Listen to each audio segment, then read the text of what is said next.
Dan di bulan suci Ramadan ini bersama saya Hilbram Dunar dan guru-guru kita sudah hadir di studio. Ada Gusan, Assalamualaikum Gusan. Ustadz Azhari, Assalamualaikum. Kiai Sumarno, Assalamualaikum. Kiai. Waalaikumsalam warahmatullahi wabarakatuh. Melihat tayangan tadi, kita merasakan dan sadar bahwa Ramadan sebentar lagi usai. Ini yang membuat kita harus melakukan introspeksi kepada diri kita sendiri. Selama Ramadan ini sudah benarkah puasa kita? Apakah diterima amal ibadah kita? Ustadz. Lebih menjiwai tentang Ramadan. Semakin Ramadan ingin pulang, semakin Ramadan bergegas ingin meninggalkan kita dan Syawal sedang berada di perjalanan dalam mendatangi kita, maka seharusnya kita makin proaktif tuh beribadah. Makin bener-bener pengen ngedapatin Ramadan sale tuh. Ramadan sale yang bener-bener dari Allah, bukan Ramadan sale yang dijajakan di pasar-pasar. Tapi Allah udah kasih banyak tuh Ramadan sale-nya. Man shoma Ramadhana, man qoma Ramadhana, imanan wahtisaban, ghufira lahu ma taqaddama min dzambi, diampuni dosanya yang lalu.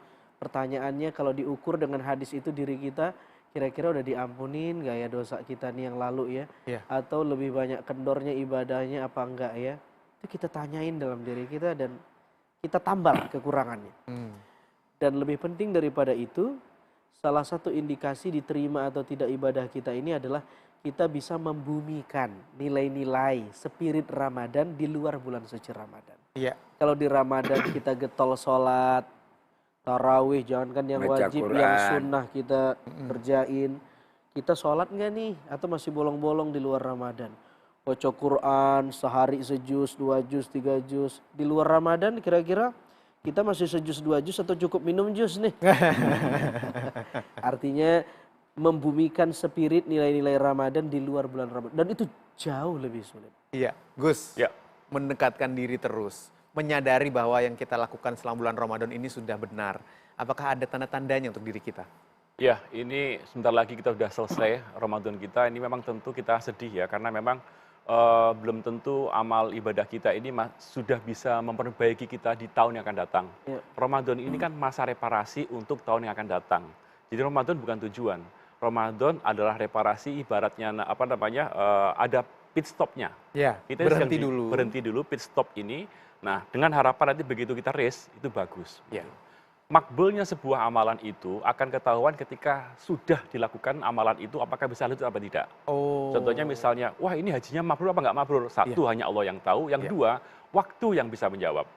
Haji yang mabrur biasanya pulang membawa keberkahan, memberikan kesalehan dan lain sebagainya. Sama halnya dengan ketika umroh yang makbul, itu seperti apa? Seperti bukan pada saat umrohnya, tapi ketika selesai pulang umroh akan ketahuan, oh ini makbul apa tidak ini umrohnya. Jadi kitanya, ada perubahan.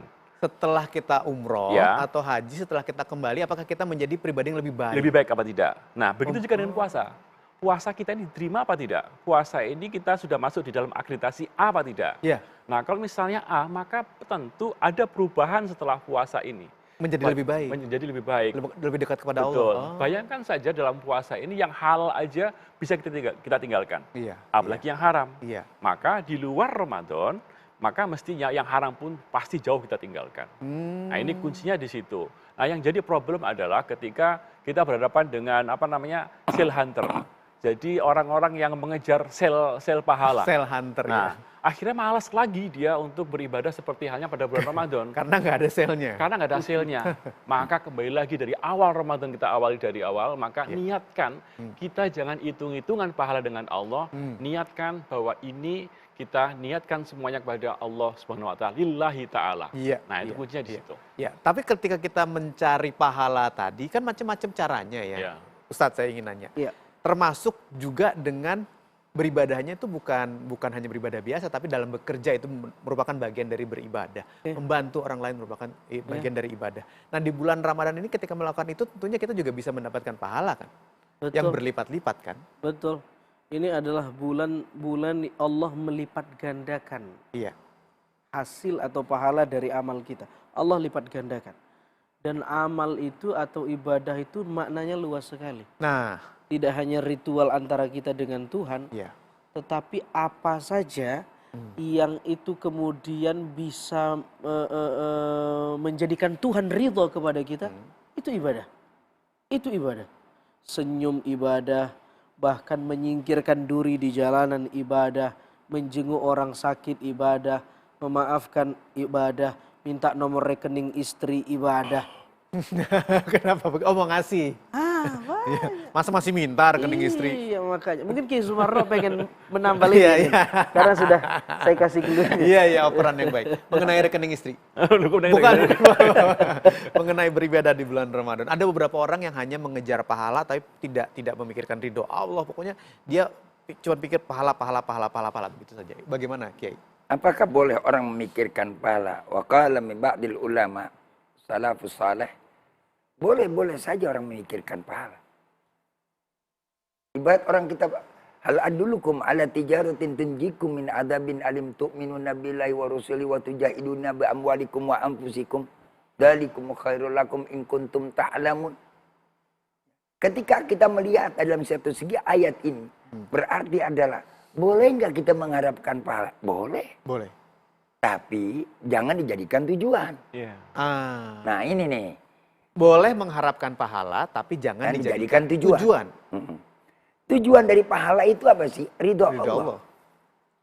Jadi boleh nggak sebagai jembatannya? Boleh. Pahala hanya efek. Itu hanya efek aja belaka. Ya.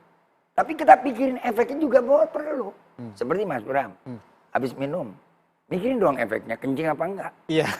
Iya betul. Ya maklum kalau udah usia kan bisa begitu. Iya. Kalau orang nggak mikirin efeknya atau kencing atau tidak, nanti kan ribet lagi. Ya kalau pakai pampers.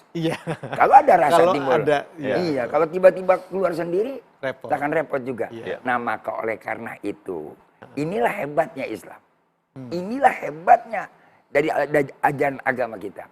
Orang mengharapkan ridho Allah dengan satu proses, ada mikirkan efeknya dan juga ada harapannya. Jadi akan ada picuan bagi diri dia. Ini menarik. Tadi Kiai dan juga Ustadz mengatakan efeknya dari pahala. Ada efeknya macam-macam. Karena tujuannya adalah ridho Allah, bukan pahala itu sendiri. Bisa tolong dielaborate lebih jelas lagi? Itu Ibnu Sina. Dia katakan orang beribadah motifnya banyak. Yang pertama seperti pedagang. Dia beribadah karena ingin untung. Kalau tidak ada untung dia tidak mau. Yang kedua karyawan. Dia getol kalau diaudit sama pimpinan. Kalau dilihat. Kalau tidak ada pimpinan dia malas. Level tertinggi dalam ibadah, saya perlu disclaimer dulu nih. Bukan berarti mengharap pahala tidak boleh. Mengharap pahala sama artinya kita mengharap Allah juga, mengharap ridho Allah kata Kiai Sumarno tadi. Tapi kalau diklasifikasikan kata Ibnu Sina, ada level yang puncak yaitu beribadah karena cinta. Cinta kepada Allah. Cinta kepada Allah. Beribadah karena cinta, dia sudah tidak pikirkan pahala atau tidak pahala, dicaci atau dipuji orang. Tidak, pokoknya yang dia lakukan atau ibadah yang dia lakukan itu passionnya dia. Itu kesenangannya dia. Itu yang menjadi candunya dia. Itu yang disebut kemudian lazzatul ibadah. Dia merasakan lezatnya ibadah.